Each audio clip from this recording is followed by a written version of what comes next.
Welcome everyone to our Sunday Soul Love Through Literature series. This series discusses twin flame connections found in literature. I'm Elizabeth with World's Cup of Joe, Awaken Your Soul. In our first novel of this series, we have been evaluating if Jane Eyre by Charlotte Bronte is the runner in a twin flame connection. Please feel free to comment below anything you'd like to add about this series or maybe another novel that you've read that you believe is a twin flame connection. We'd love to hear from you. And now let us recap episode 6. Recap of part 6. In part 6 of this series, we become privy to the feelings of jealousy that Jane is experiencing. First, she feels jealous at the woman, Mrs. Poole, whom Jane believes was the arsonist that tried to kill Mr. Rochester, Jane's love interest, and also her employer. Then she becomes jealous learning that Mr. Rochester has left to attend a friend's get-together, where eligible women of his status will also be attending. Now, let me set the stage for today's episode, and let me point out before we go any further, I love today's episode because it is a look at how the negative polarity twin may feel when their other self is in soul. In this episode, Jane is the one pining away for Mr. Rochester while he is content doing his own thing and entertaining his guest. It shows how drawn she is to him, how enamored she is in his presence, and the energetic pull he has with her. Jane has been internally fighting with her mind to keep her emotions of jealousy under tight lock and key, and has been mostly successful. She still has been pining away for Mr. Rochester to come home and keeps inquiring with Mrs. Fairfax if she knows when that may be. Mrs. Fairfax initially doesn't know and tells Jane he may be gone for up to a year. That to do so would not be out of the ordinary for him. But then a few days later, a letter is delivered announcing Mr. Rochester's return, along with some unexpected company. Jane finds out that some of the guests that will be arriving with Mr. Rochester and staying at the home are some of the eligible bachelorettes that attended the get-together from the prior episode we talked about. This notion, of course, is making Jane question her own feelings as well as those of Mr. Rochester. Now that you know what's coming up in this episode, let's dive in. Episode 7, Am I Really Special in His Eyes? In the start of this chapter, Jane has just found out that through Mrs. Fairfax that it is not uncommon when Mr. Rochester departs for him to leave and not return sometimes for up to a year. When Jane hears this, her response to this information is, When I heard this, I was beginning to feel a strange chill and failing at the heart. I was actually permitting myself to experience a sickening sense of disappointment. But rallying my wits and recollecting my principles, I at once called my sensations to order, and it was wonderful how I got over the temporary blunder, how I cleared up the mistake of supposing Mr. Rochester's movements a matter in which I had any cause to take a vital interest. What I specifically want to point out in this passage is even though Jane has strong emotions tied to knowing that Mr. Rochester may be gone for an indeterminate amount of time, she is able to rein them back in. Such is the way it seems that pole polarities can. They have emotions tied to their twins, but they don't allow them to get to a place of ruminating or dwelling on them. They stay very present. Look at what Jane says. Rallying my wits and recollecting my principles, I at once called my sensations to order. That's a very matter-of-fact way of saying she was able to control her own thoughts and feelings on the subject. She even goes on to say, I went on with my day's business tranquilly. That is something a positive polarity would find extraordinarily difficult, if not downright impossible. I mean, let's get real. Jane just found out he may be gone for a year, and she pulls herself together enough to go about her business calmly. A push polarity may very well need to be picked up off the floor if she were in Jane's position.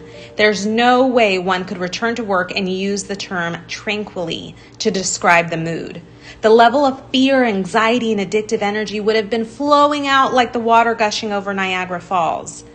A short time later, Jane finds out that Mr. Rochester will be returning in a few days and will be bringing guests. Once back, she sees that one of the guests is Miss Ingram, and her jealousy is once again stirred. You said it was not likely they should think of being married, said I. But you see, Mr. Rochester evidently prefers her to any of the other ladies. And she him, I added. Look how she leans her head towards him as if she were conversing confidentially. I wish I could see her face. I've never had a glimpse of it yet. Jane is in mind. She is looking at how Mr. Rochester and Miss Ingram interact, and she's judging, which is, of course, mind. She has also created a story in her head that Mr. Rochester may want to marry this woman because of how it appears from afar, that how they look while together. Mind you, Jane just said she has yet to see her face, yet her mind is already creating a possibility of marriage between the two. You will see her this evening, answered Mrs. Fairfax. I happened to remark to Mr. Rochester how much Adele wished to be introduced to the ladies, and he said, "Oh, let her come into the drawing-room after dinner, and request Miss Eyre to accompany her." Yes, he said that from mere politeness. I need not go, I am sure, I answered. I did not think you would like appearing before so gay a party, and he replied in his quick way, "Nonsense. If she objects, tell her it is my particular wish, and if she resists, say I shall come and fetch her." Jane determines that even though Mr. Rochester has specifically requested her to make an appearance in the drawing room after dinner, that it is just a mere formality. Mrs. Fairfax disputes that and tells her that Mr. Rochester is demanding her presence. Mr. Rochester, as the push, is maintaining a very balanced energy, and Jane is the one that is feeling a need or desire on her end. She agrees to go to the after-dinner party, but only to keep things peaceful and not make waves. The next part of this episode occurs during the actual party. Jane has shown up despite not wanting to attend. She's thinking back on the last time she has seen Mr. Rochester, right after the room fire. She recalls fondly being so close to him and the way he looked at her that night. But tonight it feels so different to her. Yet now, how distant, how far estranged we were. So far estranged that I did not expect him to come and speak to me. I did not wonder when, without looking at me, he took a seat at the other side of the room and began conversing with some of the ladies. I included this quote merely to highlight the argument that Jane is the negative polarity. It says she did not wonder when he took a seat at the other end of the room with some of the ladies. If she were the push polarity, she'd be going out of her mind. I mean, absolutely losing her crap. Right? Positive polarities? There's no way we could attend a party with our other self and watch them speak to a bunch of ladies without going absolutely bonkers. But Jane didn't even wonder. She continues to think of him, yes. Mind you, he is in soul, not focused on her, so it's natural that all she can do is focus on him. I had not intended to love him. The reader knows I had wrought hard to extirpate from my soul the germs of love there detected, and now at the first renewed view of him, they spontaneously revived, green and strong. He made me love him without looking at me. When I was in separation from my person, I remember going and hanging out with a friend. I was focusing on me, feeling and looking amazing. I went to her house, we had a couple glasses of wine, and I posted a picture of myself on social media. My person, who rarely, if ever, commented on my post, put a GIF under my picture telling me how hot I looked. I know now he did that because I wasn't focused on him and I was focusing on myself. The twin flame energy dynamic strong at play. That is the same thing going on this evening between Jane and Mr. Rochester. Look at the last line of this quote. He made me love him without looking at me. That is the draw of the twin flame energy. When the positive polarity is not focused on the negative, the pull can't help but be drawn to them each and every time. That's the making of this energetic connection. I compared him with his guest. I saw them smile, laugh. It was nothing. The light of the candles had as much soul in their laugh. I saw Mr. Rochester smile. His stern features softened. His eye grew both brilliant and gentle, its ray both searching and sweet. In this quote, Jane is looking at Mr. Rochester and comparing him to others in the room. This quote shows the extent of the energy that she feels from him. She doesn't understand why she can feel him, yet no one else in the room. She goes as far as to compare the others in the room as having as much soul as a candle, hence none. Next, Jane wonders if the guests he is talking to, in particular the women, can sense this same energy that she feels from him, also from him.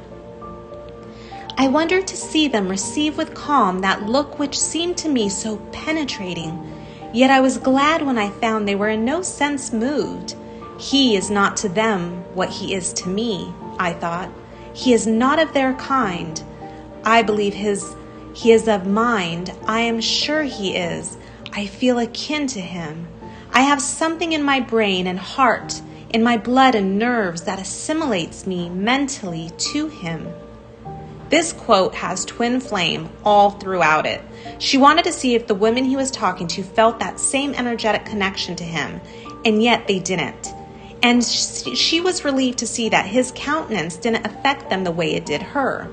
He didn't affect them the way he did Jane because only she could feel his energy. Then notice what she says, that these other people were not of his kind, but she was. She feels so tied to him through every facet of her being, from her brain to her heart to her blood, even to her nerves. That's what connects them, she thinks. What she doesn't realize is their soul that is one. That is why she feels connected throughout her entire physical being. For when I say that I am of his kind, I do not mean that I have his force to influence and his spell to attract. I mean only that I have certain tastes and feelings in common with him. While I breathe and think, I must love him. Such a beautiful and sentimental line. This quote highlights the connectedness twins feel in their things in common. Many twins will find that they have so much in common, and that is because they are one soul. They have a lot of mutual interest. But Jane says, while I breathe and think, I must love him. To the negative polarity, they don't have the same addictive energy, but they feel about their positive polarity different from all other persons in their lives. They don't understand the soul connection, yet their person is one person that they are always thinking about and drawn to when their soul is aligned with soul. Jane is feeling this deep love while she watches Mr. Rochester in his element hosting his guest. Now, we have focused on Jane's point of view this whole discussion so far, but how is Mr. Rochester feeling at this event? Is he missing Jane at all? I mean, I've been trying to convince you all this whole series that he's the push polarity. So why is he not going crazy with obsessive addictive energy? Why is Jane the one showing all of the emotional sentiments in this chapter? Well, my loves, Mr. Rochester has extremely balanced energy this evening, but don't think for a moment as a push polarity that he's not thinking of Jane. Quite the opposite. From the moment he made sure Mrs. Fairfax instructed Jane to come, he did have her on his mind, just in a very balanced way. Remember, as the push polarity, you'll never stop thinking of your twin the way a negative can. Rather, you are always merely balancing your energy and all the addictive, obsessive thoughts you have of your twin. This is what Mr. Rochester was able to do this evening, but the thoughts of her were still fresh on his mind, despite the distraction of his guest and his party. I then quitted my sheltered corner and made my exit by the side door. I heard the dining room door close. A gentleman came out. Rising hastily, I stood face to face with him. It was Mr. Rochester. "How do you do?" he asked. "I'm very well, sir." "Why did you not come and speak to me in the room?" "I did not wish to disturb you, as you seemed engaged, sir." "What have you been doing during my absence?" "Nothing particular, teaching Adele as usual." "And getting a good deal paler than you were, as I first saw at first sight. What is the matter?" "Nothing at all, sir." "Return to the drawing room. You are deserting too early." "I am tired, sir." He looked at me for a moment. "And a little depressed," he said. "What about? Tell me." Nothing, sir. I am not depressed." "But I affirm that you are. So much depressed that a few more words would bring tears to your eyes. Indeed, they are there now, shining and swimming. Well, tonight I excuse you, but understand that so long as my visitors stay, I expect you to appear in the drawing room every evening. It is my wish. Don't neglect it. Good night, He stopped, bit his lip, and abruptly left. I included this entire dialogue for the last quote of the episode so you can get a sense of how Mr. Rochester is feeling. Jane tries to make a quick getaway from the gathering, thinking she can slip out unnoticed. Yet Mr. Rochester is right there following after her. There is no way that a pole polarity could exit a room and their twin not notice. Mr. Rochester inquires as to why she didn't come and speak to him. From her perspective, here he is, the host of a party of his peers, and he's wondering why she, his employee, wouldn't come and speak to him. He then wants to know what she has been doing while he has been away. Sort of an intimate question if you think about it, or rather a push question. He then comments on her appearance and tells her that she looks paler and depressed. Keep in mind, as the push polarity, we are so in tune with obsessing over every detail of our person that we can usually tell even the slightest change in their appearance. My person can't even get flushed without me taking notice of the change. It's because I have noticed and noted every physical attribute and can see the change in them. Mr. Rochester is showing this. He has studied Jane so much that he can see and sense a visible change in her appearance and demeanor when something's wrong. Remember, the push polarity doesn't feel the pull's energy. It's the opposite, but the push still is very in tune with all the things going on in the pull's environment.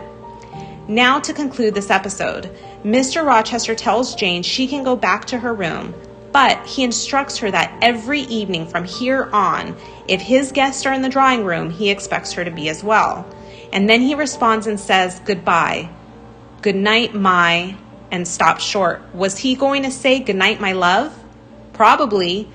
Can you feel the energetic connection? Can you feel all of that soul love in the air? It's quite powerful and magnetic, isn't it? I will leave you there. I hope you return next week for more soul love through literature. Bye, guys.